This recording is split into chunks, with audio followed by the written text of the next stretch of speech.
I'm poet Patricia Spears Jones, and you're watching The Artists Forum.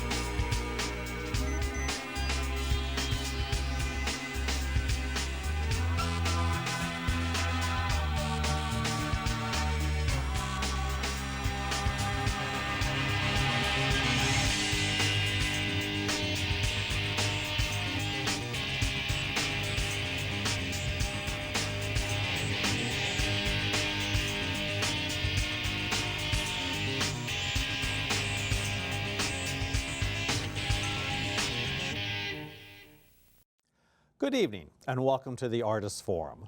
I'm your host, Eric J. Davis, and tonight I'm very pleased to say we have a very special guest. She's a poet, playwright, educator, activist, and author of 3 poetry collections, the latest of which is entitled Painkiller. She is the multifaceted Patricia Spears Jones. Welcome, Patricia. I'm glad to be here. How are you? Chilly. Fine. Good. It's good to have you here. Great. It's great to be here. Well, thank you. Well, let's just start with how this all began. What caused Patricia Spears Jones to, start in her journey toward poetry? That's a good question. I'm from Arkansas originally, and from a very small town, and so reading and writing were very important to me. And when I was about 12 years old, I wrote a really, probably not very good poem about President Kennedy, because he was walking on a beach in a picture in Life magazine. And I put it away, and years later I started writing more stuff when I was in high school. And by the time I got to college, there it was. Great. So tell us a little bit about your published works, the collections. Well, I started writing, obviously, really seriously in college in Memphis, Tennessee. I went to what is now called Rhodes College, and I also was, of course, the editor of the literary magazine. The whole 9 yards. And then I went to Atlanta for 6 miserable months, and then I said I can't deal with this. I came home, and I said I'll go visit my friends in New York City, and I came to visit my friends in New York City, and I'm still here. Go New York. So why didn't you like Atlanta? Do you remember? There are so many reasons. So many reasons. All right. Well, some cities welcome you and some do not. And although there were very many things about Atlanta that are really wonderful, mostly I really needed to be in a really true, honest to God, big city. And New York filled the bill. If I'd gone to Paris, I would have been equally happy. That would have been, quite an experience, I'm sure. But, but New I York, made it here yes, New York's quite an experience also. And I worked with, and the other reason why I came is a lot of my friends, including myself, had become really good friends with the folks who ran Malibu Minds, the experimental theater company. And so Lee Brewer and Ruth Malachek and Joanne Akalitis and David Warlow and Fred Newman were just gods to us. And they brought a whole lot of people here, including my ex-boyfriend. So I came to visit him, his new wife, who was having a baby, the whole 9 yards. The early 70s was all kind of mishmashy. And so my first gig was at the Museum of Modern Art. Oh, was it really? What year was this? 1974. And it was as the kind of prop mistress for Malibu Minds, because they were performing the Bee Beaver animation as part of the Marcel Duchamp retrospective that was in the museum at that time. So I was like wandering around the Museum of Modern Art with I had just been there for like a minute. It was That's hilarious. great. And speaking of the MoMA, you recently did a reading there, which is very exciting. And can you tell us a little bit more about that and enlighten us? It has something to do with Jacob Lawrence and the Migration series. Yeah, it was amazing. Elizabeth Alexander was on the advisory committee for One Way Ticket.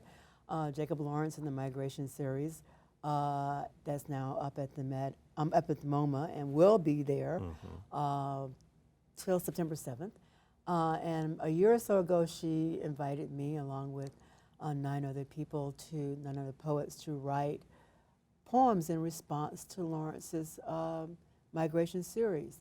And I wrote what turned out to be the longest poem. I didn't realize that until I saw it as part of the poetry suite. And on May 1st, all of us, every one of the poets involved, read at the Museum of Modern Art. And it became a kind of moment where a slice of contemporary African American poetry was presented to an incredibly large audience. Well, now I know Jacob Lawrence's The Migration series is 60 panels. Right. So it's quite a large And body of art. How yeah. did you wrap your head around I it? just chose one. You just chose one. So how did you focus? Panel 57. And right. And Tell us about because that. And if you go to MoMA, you'll actually see me read the whole poem, and all the other poets as well. We all were people responded to different ones. Panel 57 is the only one that's of a woman and by herself. And it also had all of the panels had specific captions. And this was the one where he said, and I'm going to paraphrase poorly, I'm sorry about that, but that the Negro woman was the last group to leave the South. And it was the combination of her being by herself in this painting and him saying that the Negro woman was the last group. And I thought, black women are a group? And then from there, I just went with it. That's and amazing. Basically, it's a sort of narrative poem. It was such honor to be part of this and to be part of, I read with 2 poet laureates, Rita Dove and Natasha Trethewey and all of these other people, and I held my own. Okay. Congratulations. That's always good. That's It always is good. always Can this good. be found on MoMA's website? It's on MoMA's right? website. It's in the poetry suite. In the catalog, there is a poetry suite. All the poems that were commissioned are in the catalog, and it's the only place that they will be published. Fantastic. I think that's very exciting. It so is. yes, congratulations. Let's hear for Elizabeth Alexander. Yes, for spearheading that Yeah. and getting it all together. Yeah. It's really quite amazing. It is quite amazing. And so, of course, you were nominated once for a Pushcart Award. I've been nominated a few times, but Oh, have you? Yeah. Oh, But fantastic. this And is one the- was, But this was one I really kind of thought was great. and this was for Boys and the Blonde. Yeah. And it of was course, Boys is Joseph Boys, the great German artist, and the blonde is Marilyn Monroe. Marilyn, yes. And it's an odd little poem because I was teaching a class, and I gave my students postcards to just as a great exercise. Look at the postcard, come up with a poem. And so I said, well, I'll do it too.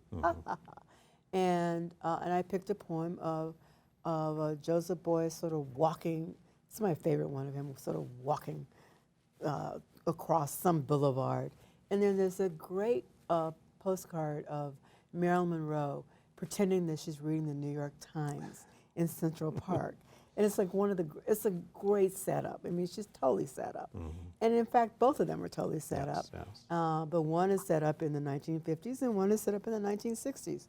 And so I decided that in my world, they're together in a certain kind of way. In a certain kind of way. Yeah. Yes, that's really great. So what drew you to this poem? Well, I just found it fascinating, the 2 characters in it, Joseph Boys and Marilyn Monroe, and I think this would be a great time for you to read for everyone from from the poem. And now, everyone, we have a really special treat for you tonight. We're going to have Patricia Spears Jones read Boys and the Blonde. Boys and the Blonde. 1. On a park bench, Marilyn reads a copy of the New York Times. Her fellow bench sitters nonchalant, the stage quality realize. Joseph looms over the ruins of a German vision of history. He's happy with the ruins. Enough of bad business, now for new utopias. Who should believe in utopias after the murder of so many? Darkroom images, a 20th century revivification. 2.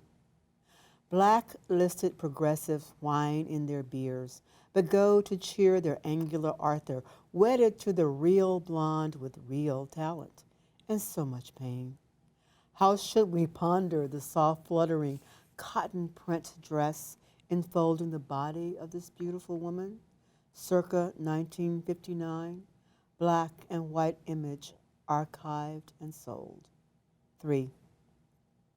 When the artist doffs his heavy hat, then wraps his body in fur and fat, is it enough to conjure wolves in the last days of an angry millennium?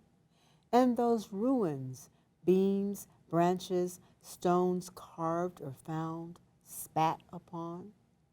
The true cross broken into diamonds, oil, nuclear energy, a forest of smokestacks scattered like Lucifer's light across the globe. 4. In Dream New York, Joseph the carver and Marilyn the figurine trade fours, artist and performer, gruff beard and whiskey voice. The way trumpets, saxophones, bass, and drums, pianos too, used to do on 52nd Street, when 52nd Street hailed music snappy as a gray fedora or vulgar as the junkie's smooth spoon. That was really terrific. Patricia, that evokes so much imagery. Mm-hmm.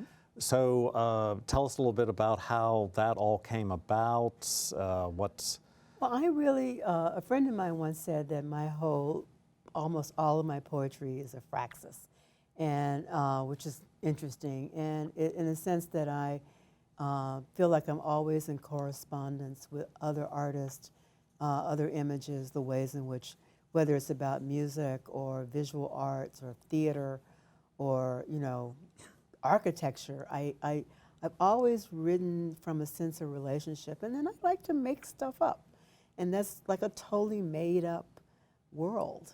Joseph, there was no way that either of those two people would ever meet. Right. But it's Dream New York. Yes. It's not real New York. And of course, New York, you were co-editor of Ordinary Women, Right. Poems of New York City Women. Yeah. Now, when did that occur? That was from the 1970s, and I'm somebody who was very much involved with cultural feminism, and along with Sarah Miles, Sandra Maria Esteves, and Faye Chang, and a bunch of other people, we kind of all organized ourselves to sort of make sure that women from every ethnic background that we knew of could be in a poetry anthology. Mm-hmm. I'm very proud of that. It still serves as a kind of example of inclusion, and we did that long before the term inclusion was being used, And then my other big anthology was Think, Poems for Aretha Franklin's Inauguration Day hat, right. which came from social media, actually, because once Aretha did her thing, and everybody started making snarky comments mm-hmm. about her hat, I'm like, don't they understand anything about church lady hats? And I realized, no. And so it's a wonderful anthology, and anybody can download it from the Bomb Magazine website. The Bomb Magazine website, mm-hmm. that can be found online, correct? Mm-hmm. Yes, Yeah. okay. Yeah. And of course, you teach at the City University of New York. Yeah. Why don't you tell us a little bit about that and how that all came about? It came about because I was downsized out of my job.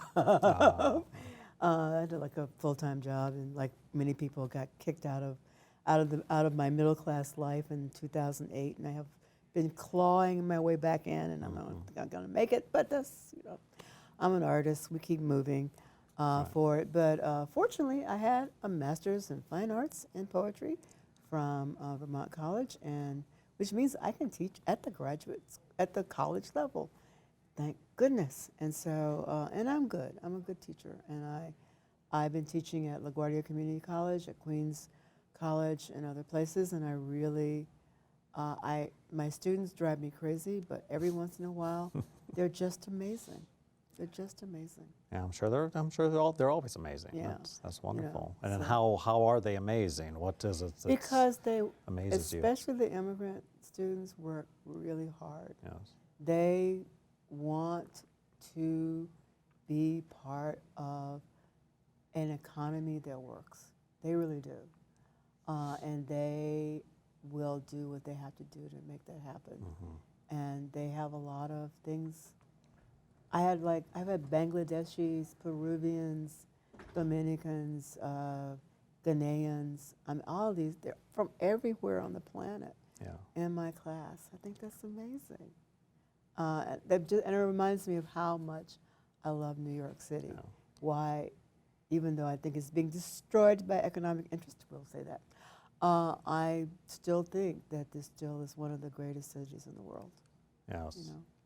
And you also write for a blog online, is that correct? I have my own website, and every once in a while I write something about it. And then I've also blogged for the Poetry Foundation and some other places.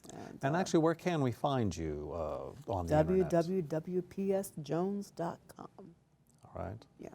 And there's www.psjones.com. all kinds of great information there. And your poetry was also featured there. Yeah, and I put up new poems and stuff, and and information about each of my books is there. And so you wanted me to read something from Painkiller? Yes, I think it would be great if you read from Painkiller now. Okay. So everyone, again, another special treat. Patricia's going to read from Painkiller. One of the things about Painkiller is that it was written, some of the poems really came out of the experience of 2001. And two things happened. One was that I was here on that day, September 11th, and the other was that I, like many other people, fell madly in love, and it was insane. And I was not exactly a young person, so this was totally insane. But here are a couple of poems. One is All Saints Day, 2001. And it's a kind of little bit of a love poem to the city that was destroyed. The floating lights of the emergency vehicles circle wind. We walk immune to sirens shrieking, what if the circling lights were pink or yellow, not blue and white? Who is a saint of fog? Who is a saint of our city decelerated in thick humidity, in temperate heat? Who is a saint of smiling-eyed pretty girls wearing tiny heel shoes and short skirts, prowling loud pubs on 2nd Avenue, or the gray-hooded black guys smoking weed, talking trash in the shadows of Grand Central? Who is a saint of the black woman in the pizza parlor who, after too many noise complaints unheeded, declares, I own a 9mm legal. If I shoot your dog, what are you going to do about it? Who is a saint of the boys in my hood who call each other son, peer to peer, father to father? Where's daddy? Where's mama? Where's the good old days? Is this the new catechism? And where is the handsome priest to answer? By rote do we sing a possible peace?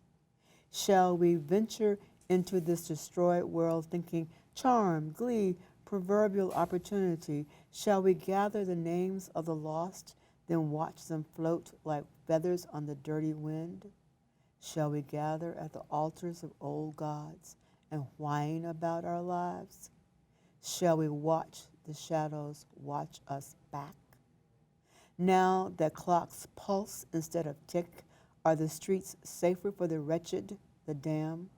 In what cinema are the dreams of mass destruction so dear as ours? So that's the sad one. But like I said, I fell in love. And because I fell in love, I had some fun. And here's the fun poem. Son Cubano. We are the genesis of a bolero. Eyes, lips, thick, kinky dreads, beds, cars, stars. A singer's words curve through memory and shadow. Rhythm stumble and stop. Come again the night air a willing audience. Men huddle near a long brass bar rail. Shoes gleaming, lips smiling, eyes lit, as women young and old stroll past them on their way to the powder room. Las mujeres motion a dream of sand and waves, a Cuba that only the restaurant owner and his waiters may have truly seen, heard. Late winter, rain slicking the streets of lower Manhattan, Son Cubano's portals reveal a theater of nostalgia, the scent of Havana scripts so well.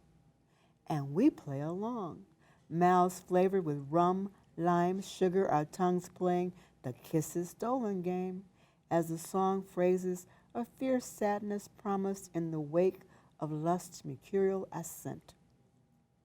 We flee these orchestrated memories, our hands in each other's, our mouths hungry for each other. Our song is bluer, harsher, North American, the rhythm's African, yes, as dearly measured in drama and depth. Our exile is internal. There is little longing for the good old days when Havana was a mean place for dark people, but a real fascination for these songs and their makers. Your arms cascade a trumpet solo, the piano's harmonics thrill my back. My lips are waiting for yours. This is our bolero, accidental, love-making, Friday night, New York City. Everybody's exotic.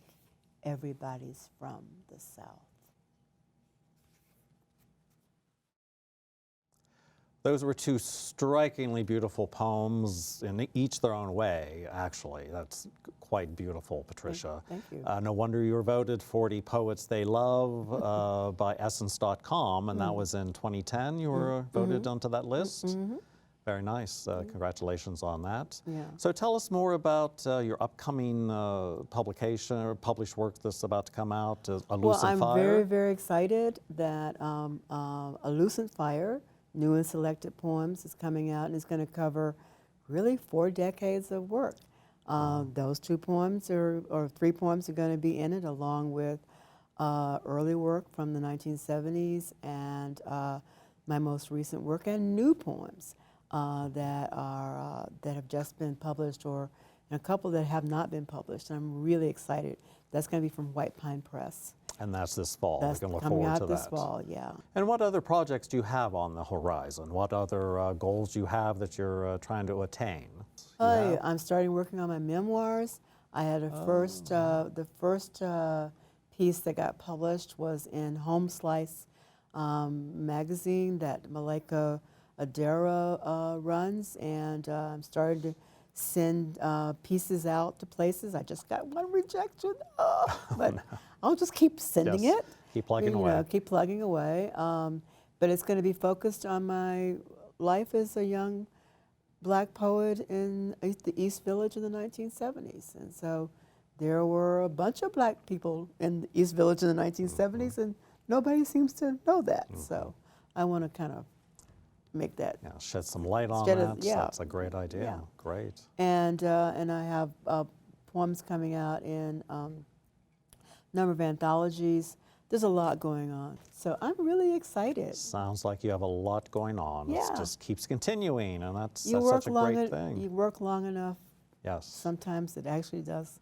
I am the poster child for persistence. For persistence. Well, speaking of that, what kind of great advice can you offer everyone? I don't know if I have any great advice, but if you really want to be a writer, if you really want to be a dancer, if you really want to be whatever you are, you just have to be persistent. You have to understand that your reward will be in the level and quality of your work, and the fact that at some point you will master it.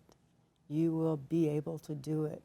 and you will be able to do it really well over and over again. And that's a wonderful experience.